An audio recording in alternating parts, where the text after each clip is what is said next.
오늘은 이 차입니다. 요즘 분위기가 아주 좋은 쌍용차가 만든 플래그십 SUV입니다. 1세대 렉스턴은 대한민국 1%라는 타이틀이 가장 잘 어울리는 차였습니다. 슬로건만 고급스러운 게 아니라 디자인도 고급, 옵션도 고급, 심지어 가격도 고급이었습니다. 지금은 모든 걸 물려받지 않았습니다. 외관은 대중성과 주어진 환경에서 적절하게 타협했고 렉스턴이 추구하는 방향도 그때와 지금은 조금 다릅니다.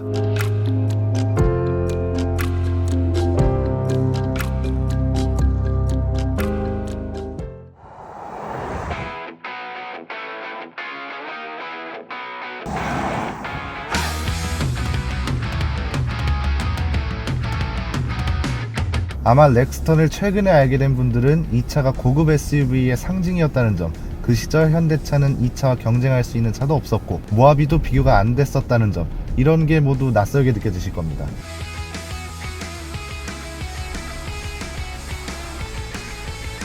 얼마 전까지만 해도 이게 좀 문제가 됐었습니다. 사실 1세대랑 지금은 분위기가 많이 다릅니다. 1세대 모델은 비싸고 고급스러운 슬로건대로 대한민국 1%를 위한 차였고 지금은 대중적인 SUV에 가까워졌습니다. 그만큼 접근하기도 쉬워졌고 4기통 엔진을 장착하고 있기 때문에 가격도 경쟁 모델보다 상대적으로 저렴하죠.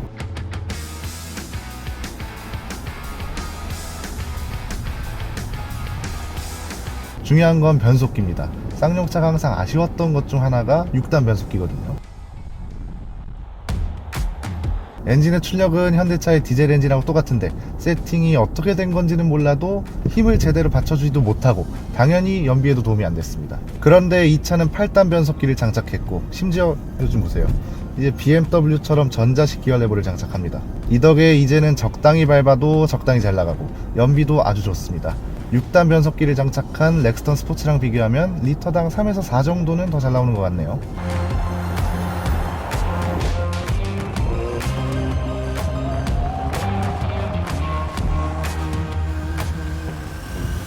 문제는 이런 변화가 많이 알려지지 않았다는 겁니다.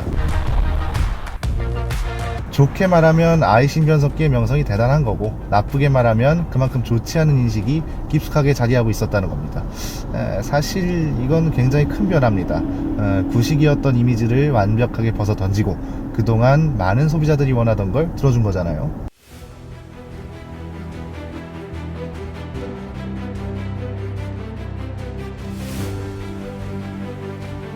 외관 디자인도 마찬가지입니다. 원조는 말 그대로 걸작이었습니다. 현대판 렉스턴도 페이스리프트 덕에 웅장한 분위기가 다시 살아날 수 있었는데 이 또한 많이 알려지지 않은 것 같습니다.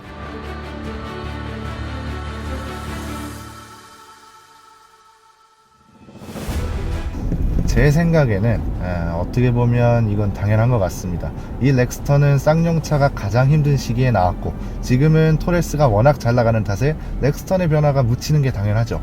차주들이 그렇게 원하던 오토홀드도 있고 어댑티브 크루즈도 작동을 잘하고 현존하는 국산 SUV 중에 이런 웅장한 분위기를 가진 차도 별로 없습니다.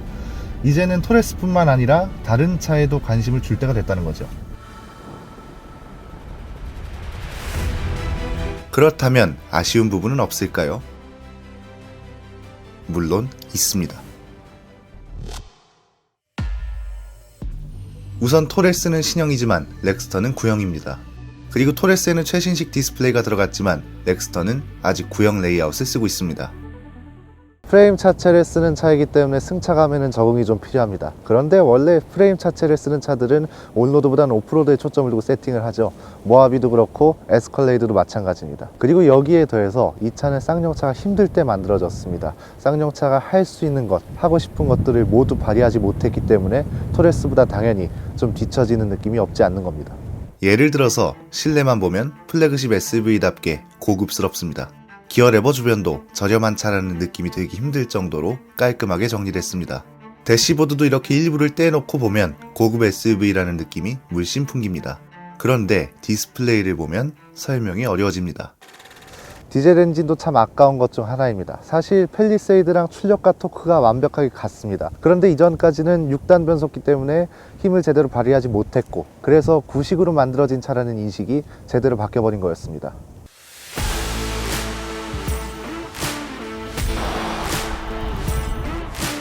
그런데 소비자들의 요구사항을 귀 기울여 듣고 이걸 반영해버린 덕에 더 이상 변속기 논란은 렉스턴에게 해당되지 않는 말이 됐습니다.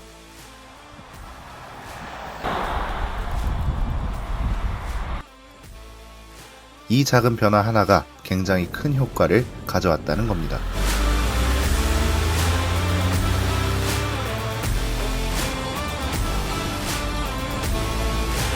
현대기아차가 만든 디젤차를 타면서 힘이 부족하다는 느낌은 여태까지 없었습니다. 이 차도 비슷합니다. 당연히 슈퍼카처럼 펀치력이 있는 차는 아니지만 묵직하게 밀어준다는 느낌은 분명히 있습니다.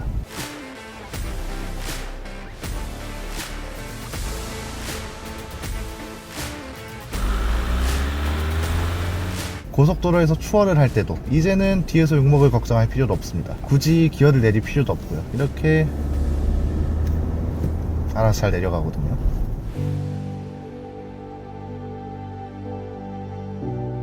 그렇다고 해서 이 차가 BMW X5나 벤츠 GLE 같다는 건 아닙니다.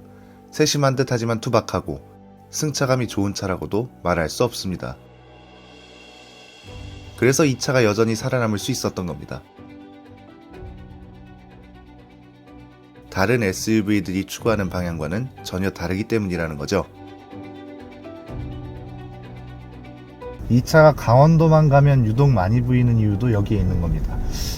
목적과 방향성이 뚜렷합니다. 짐을 잘 실을 수 있어야 하고 캠핑 장비도 실을 수 있어야 하고 가족들도 태울 수 있어야 하고 무엇보다 4륜 구동 시스템과 오프로드 성능도 뛰어나야 합니다. 하이톤과 고음으로 노래하는 남자 가수가 아니라 거치고 웅장하게 노래할 수 있는 SUV가 필요한 사람들한테 딱 맞는 차라는 겁니다. 저희 채널에서 항상 중요하다고 말씀드리는 거 있죠. 비어있는 시장을 공략할 수 있는 그런 차라는 겁니다. 그래서 장점을 이어갈 수 있는 것들, 그리고 보완하면 대박날 것 같은 요소들이 차고 넘치는 겁니다. 디스플레이는 토레스처럼 크게 넣어주고 승차감을 좀 더 똑똑하게 만들고, 동시에 지금 토레스랑 렉스턴이 주고 있는 웅장하면서도 투박한 듯한 디자인, 여기에 플래그십 모델이니까 넣을 수 있는 고급 오디오, 헤드업 디스플레이, 요즘 나오는 BMW처럼 과감한 앰비언트 라이트, 이런 것들만 있으면 이 차는 완벽해집니다. 토레스는 가성비였지만 렉스턴은 다릅니다. 현대차로 치면 그랜저나 팰리세이드라고 생각하시면 됩니다. 더 고급스럽게, 더 과감하게 만들어서 비싼 돈을 주고도 사기 좋은 차가 되어야 한다는 거죠. 물론 이걸 납득하게 하는 역량은 쌍용차한테 있고요. 렉스턴이 한 단계 성장해야 앞으로 나올 차들도 좀 더 확실하게 자리를 잡을 수 있을 겁니다. 최근에 쌍용차가 하고 있는 걸 보면 이게 그렇게 어려울 것 같진 않네요.